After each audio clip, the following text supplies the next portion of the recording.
नमस्कार, आप सभी स्टूडेंट्स का स्वागत है हमारे यूट्यूब चैनल में। आज का यह वीडियो उन सभी स्टूडेंट्स के लिए है जो हिमाचल प्रदेश पुलिस में कांस्टेबल भर्ती होना चाहते हैं। तो आपको पता है कि हिमाचल प्रदेश सरकार ने स्वीकृति दे रखी है ऑलरेडी 1334 पदों की, कि 1334 पद हिमाचल प्रदेश में कांस्टेबल के भरे जाएंगे, जिसमें कुछ महिला आरक्षी रहेंगे, कुछ पुरुष आरक्षी रहेंगे और 91 जो ड्राइवर रहेंगे। तो ये जो 91 ड्राइवर है इनकी तो सीधी सीधी लॉटरी है। तो जिसके पास भी हैवी लाइसेंस है हैवी व्हीकल का, वो डायरेक्ट भर्ती हो जाएगा। ठीक है जी, कोई कंपटीशन नहीं होगा। लास्ट टाइम भी ऐसे हुआ, जिनके पास भी लाइसेंस था हैवी व्हीकल का, तो वो सारे के सारे ड्राइवर भर्ती हुए हैं। ठीक है, तो उनके लिए तो कोई भी टफ काम नहीं है।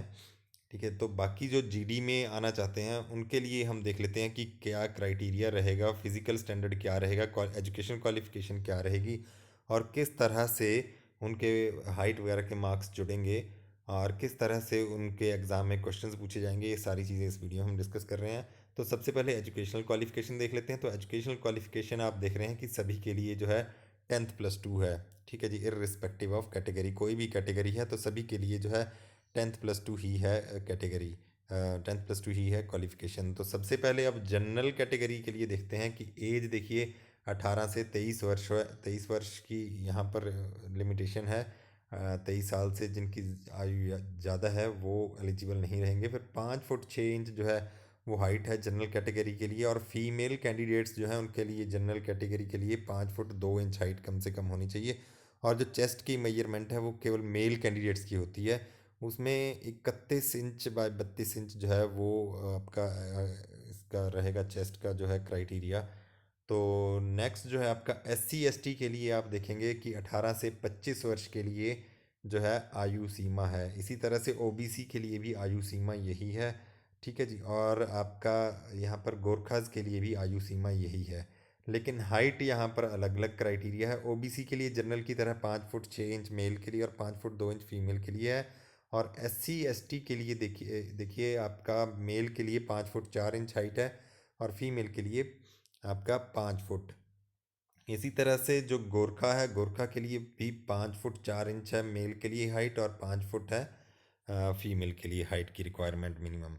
और होम गार्ड्स जो हैं, चाहे वो जनरल के हैं चाहे OBC के हैं, दोनों के लिए सेम आयु सीमा है 20 से 28 वर्ष। और हाइट जो है इनकी वही है जनरल और OBC के लिए जिस तरह से है।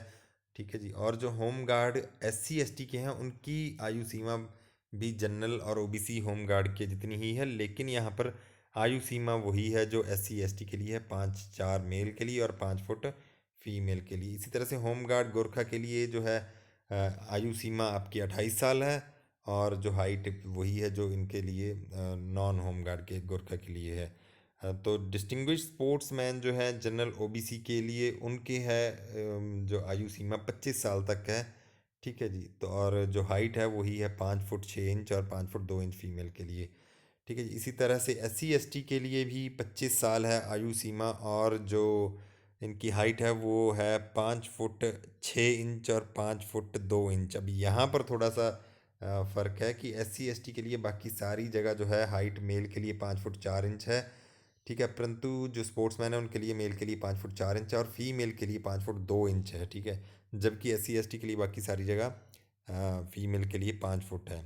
ठीक है, इसी तरह से डिस्टिंग्विश जो गोरखा है उनके लिए भी बाकी जगह 5 फुट 4 इंच मेल के लिए हाइट और 5 फुट है फीमेल के लिए। और यहाँ पर जो है जनरल के जितनी ही है दोनों में। ठीक है, तो ये थोड़ा सा फ़र्क है।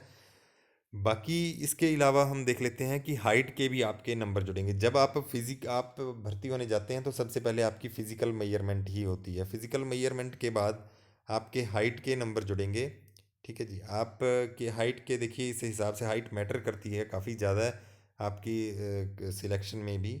ठीक है जी, हाइट अगर मेल और कैंडिडेट और फीमेल कैंडिडेट के अलग अलग नंबर दिए हैं। 5 फुट 7 इंच मेल और 5 फुट 2 इंच की जो फीमेल है उन्हें कोई नंबर नहीं मिलेगा।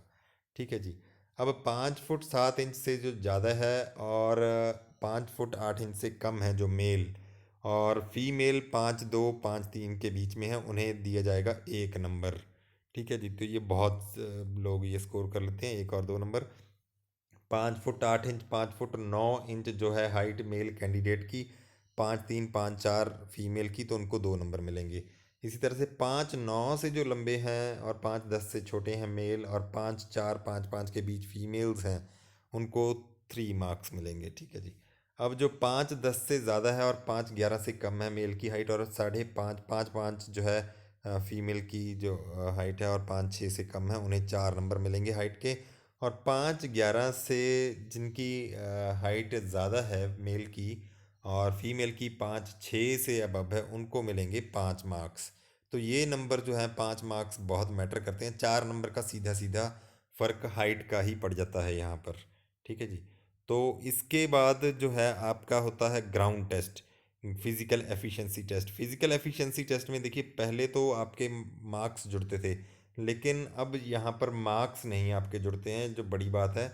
ठीक है। तो और इसके अलावा एक और बड़ी बात है कि पहले आपकी 100 मीटर रेस हुआ करती थी, तो सबसे ज़्यादा जो छड़नी लगती थी वो आपकी 100 मीटर में ही स्क्रीनिंग हो जाती थी।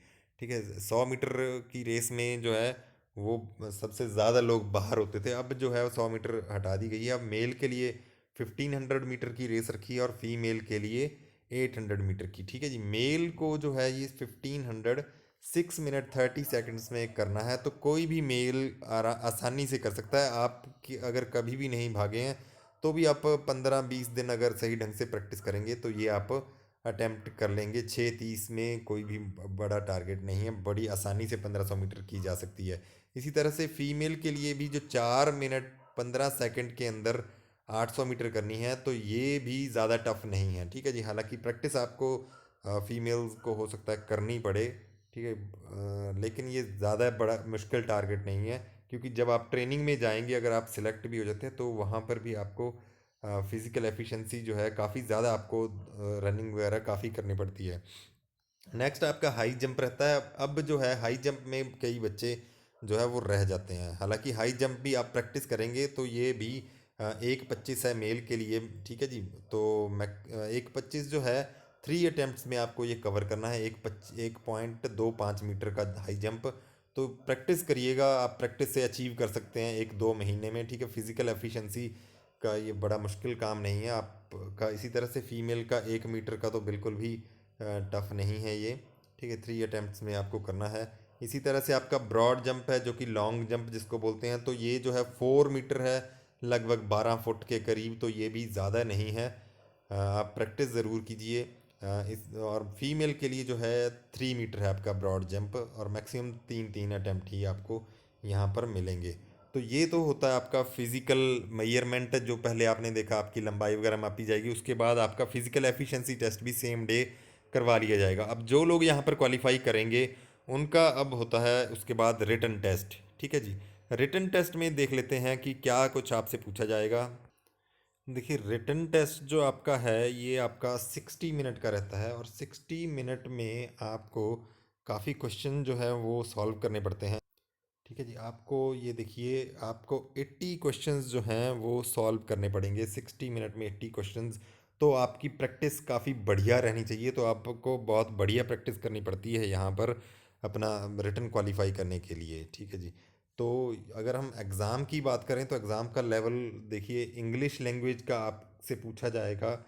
और ये सारी चीज़ें आपको बताया है। देखिए, सिलेबस जो है रिटन का आपका 10th+2 का रहेगा। ठीक है जी। और मैथमेटिक्स जो है वो आपका मैट्रिकुलेशन का रहेगा। यहाँ पर बताया है कि आपका एग्जामिनेशन लेवल जो है 10th+2 स्टैंडर्ड का होगा, except mathematics, for which matriculation standard रहेगा। ठीक है जी। मैथमेटिक्स के लिए तो ये मैथमेटिक्स आप अब ये मत करिएगा कि 10th क्लास का पढ़ने लग पड़े, या हिंदी इंग्लिश +2 का पढ़ने लगे।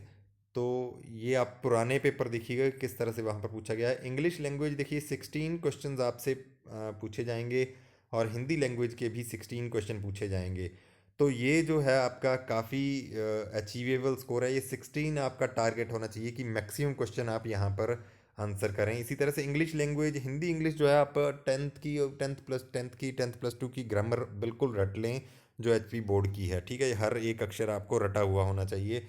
तो समझ लीजिए कि आप मैक्सिमम क्वेश्चन यहाँ पर सॉल्व कर पाएंगे। इसी तरह जनरल अवेयरनेस जो टॉपिक है, ये अब आपका वही जीके जो आ जाता है। ये बड़ा वाइड टॉपिक होता है, मैं बार बार बोलता हूँ कि जीके पढ़िएगा आप।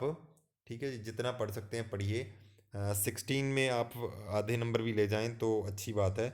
और मैथ्स एंड साइंस जो है यहाँ पर देखिए, मैथ और साइंस के भी 16 क्वेश्चन पूछे जाएंगे, दोनों इकट्ठे इकट्ठे हैं, ठीक है जी।